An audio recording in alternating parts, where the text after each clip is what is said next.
할렐루야. 반갑습니다. 잘 오셨습니다. 우리 가운데에 가련한 사람, 불쌍한 사람이 누굴까? 일반적으로 우리 말하면 돈 없는 사람이거나 또는 가정을 잃은 사람, 또는 사랑하는 사람이 없는 사람들이 가련하거나 불쌍하다, 그렇게 생각을 합니다. 그런데 실상은 그렇지가 않습니다. 정말 가련한 사람, 불쌍한 사람이 누군가?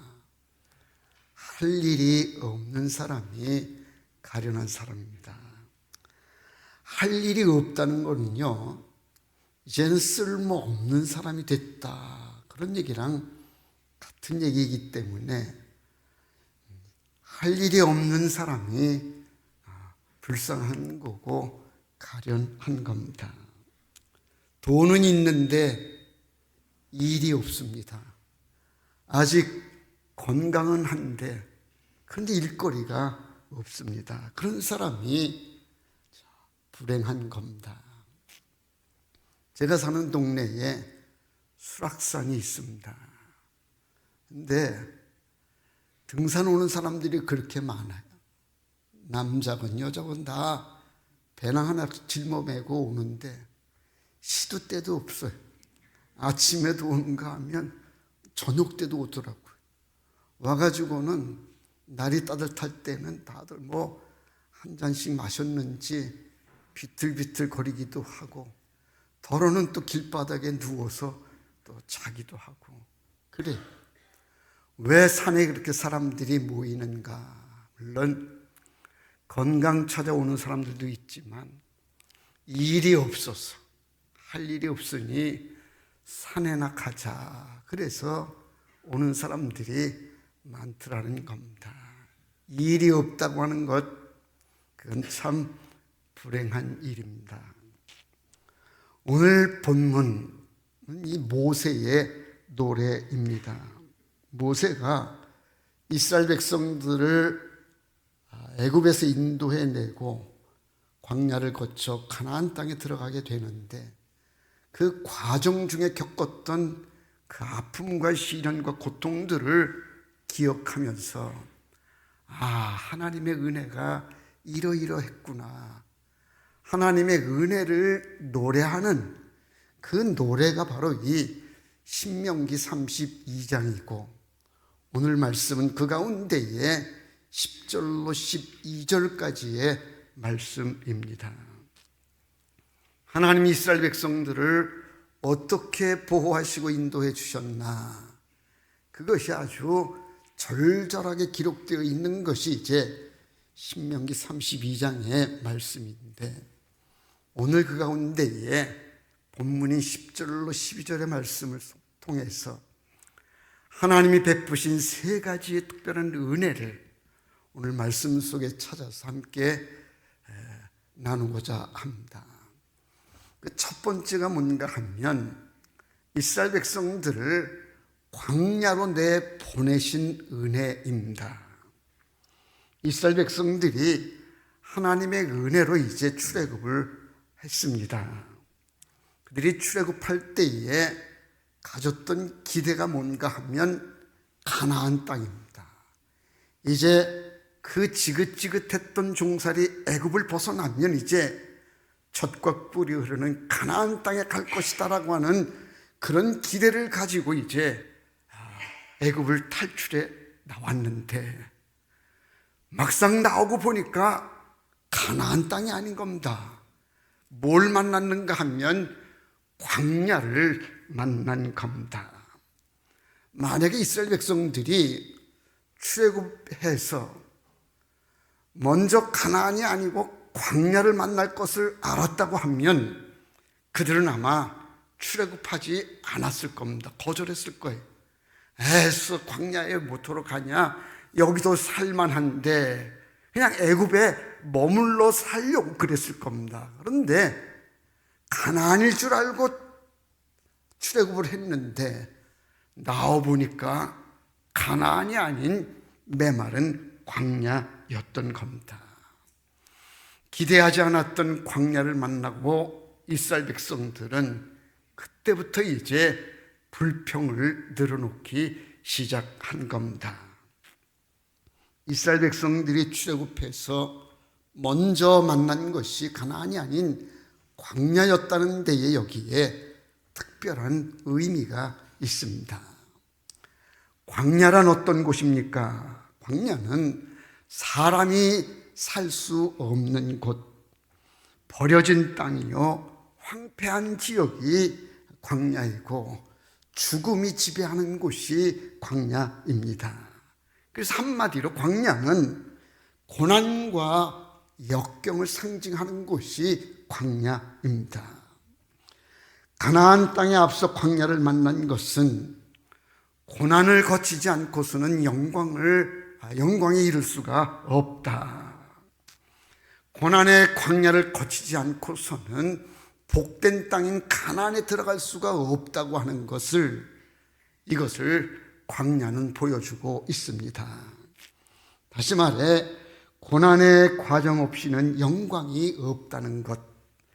No cross, no crown. 십자가가 없이는 크라운, 영광이 없다는 겁니다. 성경의 위대한 인물들을 보면 그들의 생애가 하나같이 이 고난의 광야가 있었음을 우리는 보게 됩니다. 먼저 모세를 한번 봅시다. 그는 80세에 하나님께로부터 부름을 받게 됩니다. 그러나 실제 모세의 인생 절정기 때는 그의 나이 40세 때가 모세 인생의 절정기였습니다. 그때가 가장 힘도 좋았고 내가 가장 영향력이 있고 어떤 힘이 있었던 때, 인생의 절정기는 그의 나이 40세 때였는데 하나님은 모세를 그때 부르신 것이 아니라 그로 40년이 지난 80세 때에 이제는 기력도 다 젊음도 다 쇠해진 80세 때에 하나님이 모세를 부르십니다. 자, 그러면 인생의 절정기였었던 그의 나이 40세 때와 하나님께로부터 부름받게 된 80세 그 사이에 40년의 기간이 무슨 기간이냐? 이것이 바로 광야의 시간이었다는 겁니다. 장인 이드로의 집에 가서 말 못하는 양떼들이나 돌보고 지냈었던 그 40년, 이것이 모세의 광야의 시간인데 하나님은 모세를 그 광야의 시간을 보내고 난 뒤에야 비로소 80세 때에 그를 불러 일꾼으로 쓰셨던 겁니다. 다윗의 경우도 봅시다. 사무엘이 다윗에게 기름을 붓습니다. 사무엘에게 기름 부음 받았다고 해서 다윗이 바로 왕이 됐느냐? 그렇지 않았습니다. 기름 부음 받고 13년이 지난 뒤에야, 그때야 다윗이 왕이 됩니다. 그러면 13년은 뭐냐? 사울 왕의 미움을 받아가지고 쫓기고 도망 다니던 그 시기가 13년의 시간, 이 13년의 고난의 광야를 거치고 난 뒤에 비로소 다윗은 왕이 될 수가 있었던 겁니다. 그렇습니다. 하나님은 광야의 시간을 통해서 하나님의 사람들로 만들어 가시는 겁니다.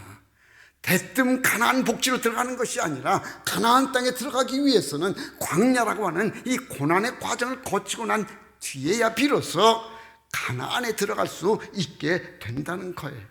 고난 없이는 안 된다는 겁니다. 저는요, 어렸을 때부터 교회를 다녔어요. 국민학교 때부터 다녔는데, 근데 저희 아버지가 제가 교회 다니는 걸 그렇게 반대를 하셨어요. 왜냐하면 제가 큰아들인데 제사를 네가 물려받아야 되는 놈이 뭔 왜 교회를 가느냐고 그냥 교회에 다니는 걸 반대하시는데, 우리 아버지가 힘이 좋으셨어요. 동네에서 팔씨름 해가지고 웬만한 사람 다 우리 아버지 이길 사람이 없을 정도로 힘이 좋으신데, 그 좋으신 힘을 가지고 제가 교회 갔다 오면 저를 때리는 거예요. 그냥 폭행 아닌 폭행을 아버지한테 당하는 거예요. 매 맞는데요, 여러분. 제가 보시기에 좀 착하게 보입니까? 이 좀 착하게 보이는 구석이 있으면 그건요, 맞아서 된 겁니다. 아버지한테 맞아서 이렇게 된 거. 혹시라도 착하게 보이는 부분이 없다 그러면 아직 덜 맞아서 그런 거예요. 여러분, 안 맞아 보셔서 그렇지 이거 보통 고통이 아닙니다. 예? 여러분, 맞으면서 저는 교회를 다닌 거예요. 맞으면서 교회 다니니까 이 교회 다니는 게 이게 다른 애들하고는 의미가 다르더라고요. 찬송을 불러도 있잖아요. 그냥 불러지는 게 아니에요. 눈물이 나는 거예요. 찬송을 불러. 매 맞고 와서 부르는 이 찬송이니까, 매 맞고 와서 예배 드리는 거니까 이게 그냥 찬송이 불러지겠어요. 말씀을 읽으면 예배를 드려도요, 다른 애들은 그냥 놀러 왔다가 그냥 놀러 가고 그러지만 저는요, 매 맞고 왔고 또 가서 예배 드리고 가면 또 매 맞을 거니까 이 예배가 이게 그냥 예배가 아닌 겁니다.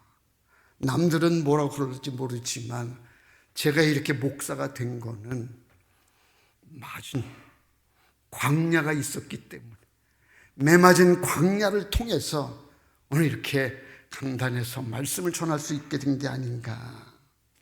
여러분, 광야를 통해서 얻는 은혜가 있습니다. 얻어맞는 아픔을 통한 이런 감격과 감동이 있어요. 오늘 여러분들이 혹시 어떤 어려움을 겪고 있다고 하면 그게 광야인 줄로 믿으시기를 바랍니다. 우리 동암교회가 지금 좀 어려움을 겪고 있어요. 어려움을 겪고 있는 이 과정이 단순히 그냥 어려움이 아니라 이 어려움을 통한 하나님의 특별한 은혜가 있다니까요. 이 가운데 역사하시는 하나님의 은혜를 우리는 볼 수 있어야 됩니다. 이스라엘 백성들이 가나안 땅 가기에 앞서 먼저 광야 40년, 이것은 바로 은혜의 시간이었던 겁니다. 두 번째 은혜가 있어요. 11절 말씀에 나오는데 보금자리를 어지럽히는 은혜입니다. 11절에 보면 마치 독수리가 자기의 보금자리를 어지럽게 하며 자기의 새끼 위에 넋을 거리며, 독수리의 얘기인데요, 어미 독수리가 자기의 보금자리를 어지럽힌다는 거예요. 어지럽힌다는 얘기는 뭐냐면 막 흔든다는 거고요. 그리고 그 둥지를 부순다는 거예요. 왜 보금자리를 흔드는가? 이거는 새끼들을 훈련시키기 위해서. 이제 이 보금자리 둥지를 막 흔들고 막 이렇게 어지럽히면 이런 그 안에 있던 새끼들이 막 흔들릴 거 아니겠습니까? 그러다가 막 부서지면 새끼는 바닥으로 떨어지게 될 건데, 떨어지게 되는 새끼들은 아직 미숙하지만 그 날개를 퍼덕거리면서 어떻게든지 살려고 막 날개짓을 하지 않겠는가. 이걸 반복하다가 새끼는 날개 쪽지에 힘이 들어가게 되어지고 어느새 창공을 날르는 조류의 맹수가 되는 겁니다. 그러니까 어미는 이 독수리를, 새끼 독수리를 그 둥지를 막 흔들어 가면서까지 막 훈련을 시키는 거예요. 날개짓을 잘하라고, 창공을 날아가라고, 그렇게 훈련을 시키는 겁니다. 예수를 믿으면 우리가 구원을 받습니다. 그죠? 구원을 받을 뿐만 아니라 우리는 축복도 복도 받습니다. 그런데 여러분, 축복이 뭔가? 하나님께로 받는 복이 무엇인가? 대다수의 사람들은 복이 그냥 편안한 보금자리에서 그냥 아무 걱정 근심 없이 그냥 주는 거 먹고 그냥 놀고 먹고 이게 복인 줄로 이렇게 생각. 하나님은 그게 복이 아니다라고 말씀. 그냥 편안히 그저 보금자리에서 그냥 주는 것 먹고 아무 근심 걱정 없이 그냥 그렇게 살다 가는 게 이게 복이냐? 그게 복이 아니라는 거예요. 창세기 1장 28절에 보면 이런 말씀이 나와요. 하나님이 그들에게 복을 주시며 하나님이 그들에게 이르시되 생육하고 번성하여 땅에 충만하라, 땅을 정복하라. 하나님 말씀하시는 복이 뭔가 하면 생육하고 번성해서 땅 정복하라는 거예요. 생육하라는 거예요. 가만히 편안히 그냥 주는 건 먹고 그냥 이렇게 그냥 태평생을 그렇게 지내는 게 복이 아니라 생육해야 되고 번성해야 되고 땅을 정복해 가는 게 이게 복이라는 거예요. 우리는 복이다 그러면 그냥 아무 걱정 없이 근심 없이 그냥 편안하게 지내는 거, 그냥 안락하게 지내는 게 이게 복인 줄 알았는데 하나님은 그게 복이 아니라는 거예요. 그죠? 주신 사명을 잘 감당해서 생육하고 번성하고 땅을 정복해 가는 이게 복이지, 아무 일도 안 하고 편안하게 지내는 이게 복이 아니라. 여러분, 바다 위를 항해하는 배를 한번 우리가 생각해 봅시다. 배가요, 망망대해를 항해한다 그러면 파도도 일고 풍랑이 일기 때문에 위험할 수 있습니다. 위험하다고, 풍랑이 무섭다고 이 배가 바다 위에 떠다니질 않고 맨날 항구에, 그냥 편안한 그 항구에만 정박해 있다고 하면 이게 무슨 배입니까? 이건 그냥 나무 토막이나 그냥 쇠붙이에 지나지 않는 거죠. 아무 쓸모없는 그냥 그런 거 지나치지 않은. 비행기도 마찬가지예요. 비행기가 하늘을 날아간다고, 그 육중한 동체가 그 높은 하늘을 날아간다고 하는 건 이건 참 위험하기도 하고 무서운 일이기도 한데, 그렇다고 위험하고 무섭다고 해서 이 비행기가 맨날 경납고 안에 그 안에만 틀어박혀 있다고 하면 이게 무슨 비행기입니까? 그냥 이것도 역시는 그냥 쇠붙이에 지나지 않는 거 아니냐는 거예요. 비행기가 비행기 되려면 아무리 무섭고 위험해도 하늘을 날아가야 되는 거고, 배도요, 아무리 파도와 풍랑이 무섭다고 그래도 배가 바다 위를 항해 가야 그래야 배가 되는 거지. 무섭다고 두렵다고 가만히 있으면 이게 무슨 배요, 이게 무슨 비행기냐는 거예요. 하나님이 우리를 배로 만드셨다고 하면 그냥 항구에만 정박해 있지 말아라, 그저 저 망망한 대를 향해서 그냥 노를 저 나가라고 그렇게 우리를 부르시고 또 그런 사명을 우리에게 맡겨주시는 게 아닌가. 우리를 비행기로 만드셨다고 하면 그냥 경납고 안에만 가만히 갇혀있지 말고 그저 하늘을 날라서 세계 곳곳으로 가라는 거 아닙니까? 주신 사명을 감당하는 거, 일하는 게 이게 복이지, 가만히 있는 것이 그게 복이 아니라는 거예요. 그냥 우리는 편안하게 아무 일 안 하고 그냥 주는 거 먹고 그냥 편안하게 그냥 이렇게 사는 게 복인다 이런데 그게 아니다. 어느 교회에 한 여집사님이 계시는데요, 나이 50이 이제 넘으셨어요. 남편이 일찍 세상을 떠나서 이제 혼자 되셨는데 아들, 딸 하나씩을 두셨어요. 다 출가를 시켰어요. 그리고 이제 이 여집사님 혼자 지내게 됐는데, 혼자 이렇게 지내면서 생각을 한 거예요. 이렇게 살다가 그냥 혼자 가는 게 인생인가, 이런 생각이 들어가지고 뭔가 좀 일 좀 해야 되겠다 해갖고 찾은 게 뭔가 하면 간병하는 일. 병든 사람이 이렇게 이제 간병하는 일을 이제 이 집사님이 찾아 하시게 된 거예요. 첫 번에 만난 그 환자가 누군가 하면 할아버지 환자를 만났어요. 할아버지 환자를 만나셔서 이 집사님이 아주 지극정성으로 이 할아버지를 간병한 거예요. 음식을 잘 못 넘기시니까 죽을 딱 쏟아가 그냥 떠서 그 할아버지 입에 넣어드리기도 하고, 잠자리가 불편한 시트도 자주 갈아드리고, 그냥 한쪽으로만 누워 계시면 또 욕창이 생기니까 막 눕혀드리기도 하고, 그냥 지극정성으로 이렇게 이제 이 할아버지 환자를 이제 이 집사님이 섬긴 거예요. 그렇게 이제 몇 달을 섬겼는데 하루는 그 할아버지가 이러더래요. 아줌마, 나하고 결혼합시다 그러더라는 거예요.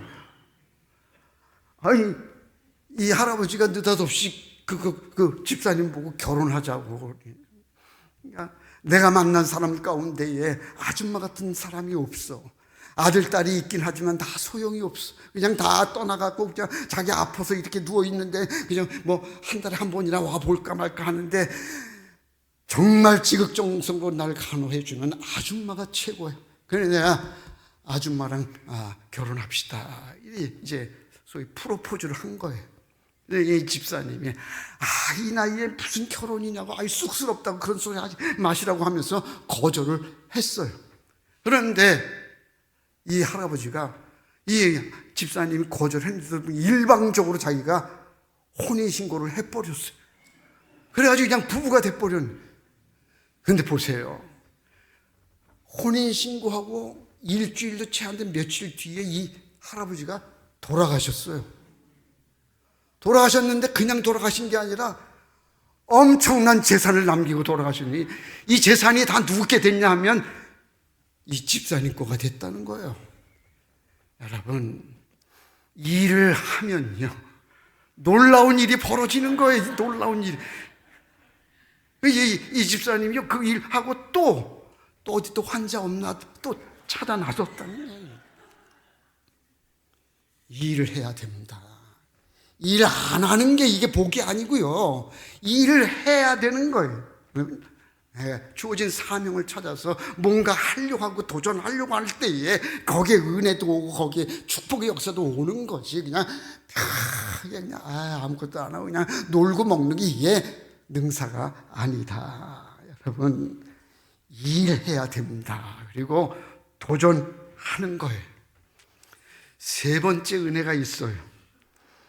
11절 하반절에 나온 날개 위로 업으시는 은혜입니다. 그의 날개를 펴서 새끼를 받으며 그의 날개 위에 그것을 엎는 것 같이. 이게 무슨 말씀인가 하면, 앞서 말씀을 드린 대로 보금자리를 막 흩틀잖아요. 그러면 그 보금자리에 있었던 새끼 독수리가 막 흔들리다가 바닥으로 떨어질 거 아니겠어요. 바닥으로 떨어지면 이 새끼 독수리는 나는 이제 죽는구나 하고 막 떨어지는 때에 바닥에 부딪혀 죽기 직전에 어미 독수리가 어디선가 나타나가지고 날개 쫙 피고 와가지고는 떨어지는 새끼를 날개 위에 탁 엎는 것 같이, 여기서 성경에는 엎는 것 같이 그렇게 날개 위로 업어준다는 거예요. 업어서 탁 받쳐서 탁 올라가는 거예요.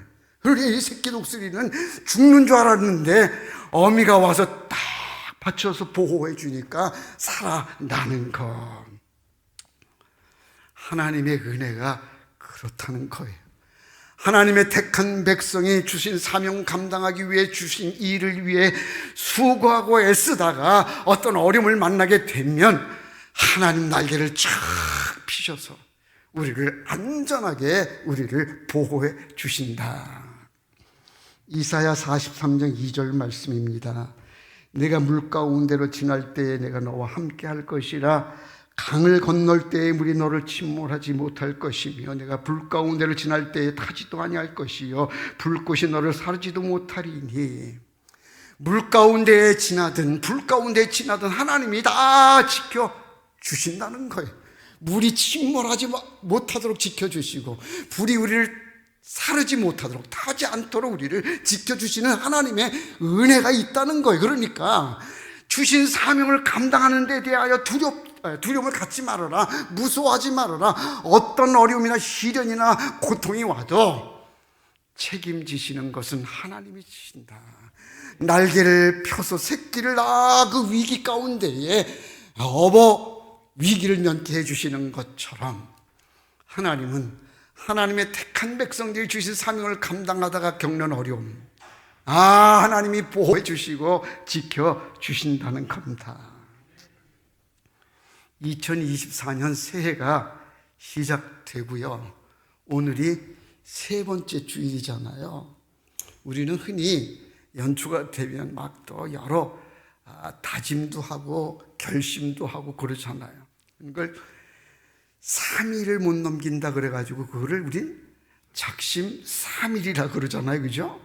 그런데 우리 예수 믿는 사람들은 작심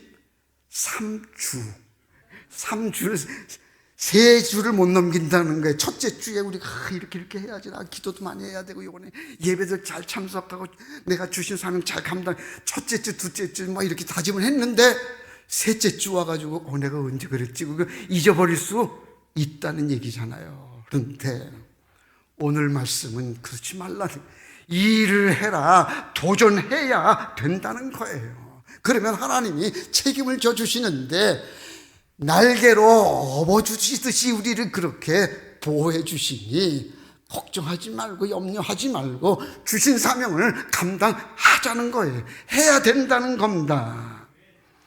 저는 찬송가 302장을 좋아해요. 찬송가 302장이 뭔가 하면 내 주 하나님 넓고 큰 은혜는 저 큰 바다보다 깊다. 찬송 내용이 그래요. 저 파도를 보고 두려워하지 말아라. 찰싹거리는 작은 파도 보고 망설이고 막 우물쭈물하지 말아라. 은혜의 바다로 그냥 나가라는 거예요. 예? 창대한 꿈을 가지고 저 바다를 향하여 나가라. 노를 저 가라는 겁니다. 왜 너 인생은 언제나 파도만 보고 마음 쪼려하느냐? 파도 보고 무서워, 파도 때문에 못 가게, 마음 조력하지 말라는 거예요. 왜 너 인생은 얕은 물가에서 오락가락 망설이고만 할까 말까 망설이고만 있느냐는 거예요. 그러지 말라는 거예요. 저 창대한 바다를 향해서 힘껏 노를 저 타자는 거예요. 망설이지 말아라, 두려워하지 말라는 거예요. 하나님의 은혜는 저 큰 바다 깊이보다 더 깊으시고 저 파도가 치는 그 파도의 물결보다 더 크신 것이 하나님의 능력의 은혜가 아니냐. 그러니 겁내지 말아라. 두려워하지 말고 장파에 배를 띄워서 우리가 나가자는 겁니다. 4절 가사가 은혜가 커요. 자 곧 가거라. 이제 곧 가거라. 예, 가는 거예요. 예? 찬송을 그냥 입으로만 부르지 마시고 자 곧 가거라, 이제 곧 가거라. 어디로 가자고요? 저 큰 은혜의 바다를 향해서 자곤 내 노를 저어서 깊은 데로 가자는 겁니다. 내 주 예수 은혜의 바다로 내 맘껏 저 가라. 언덕을 떠나서 이제 우리가 창파에 배를 띄우고 힘있게, 예? 희망의 나라로, 소망의 나라로 우리가 힘차게 나아가는 겁니다. 이 일을 하는 거예요. 무슨 일이든지 도전해야 돼요. 가만히 앉아있는 게 이게 복이 아니라니까요. 예? 편안하게 주는 거 먹고 있는 게 이게 복이 아니라 뭔가 우리가 꿈틀거리고 일을 하면서 뭔가를 성취하고 뭘 이뤄나가는 이게 복이지 가만히 있어서는 안 된다. 도전해야 됩니다. 어떤 미모가 뛰어난 여인이 있는데요, 물었어요. 애인이 있습니까? 남자친구 있냐니까 없대요. 그 왜 없냐니까. 그렇게 미모가 뛰어난데 왜 없냐니까 이 미모가 뛰어난 여인이 하는 대답이 자기의 미모를 보고 남자들이 저 정도 미모는 남자가 당연히 있을 거야 그래가지고 대시를 안 한다는 거예요. 아직 제쩌나 저건 있을 거라고 아예 그래가지고 자기한테는 누구 하나 뭐 이게 다가오는 사람이 없더라는 거예요. 왜 도전을 안 하는 거예요? 도전을 해야 돼. 아무리 이뻐도 한번 만나자고 한번 전화번호 달라고 해야지 이게 뭔가 되는 거지. 이거 있을 거야 그래 미리 생각해가지고 도전을 안 하니까 안 된다는 거예요. 도전해야 뭔가가 이루어지지. 그래 결혼도 하고 뭐 연애도 하고 그러는 거지. 도전 안 해가지고야 어떻게 그냥 가만히 있는데 오겠느냐고요.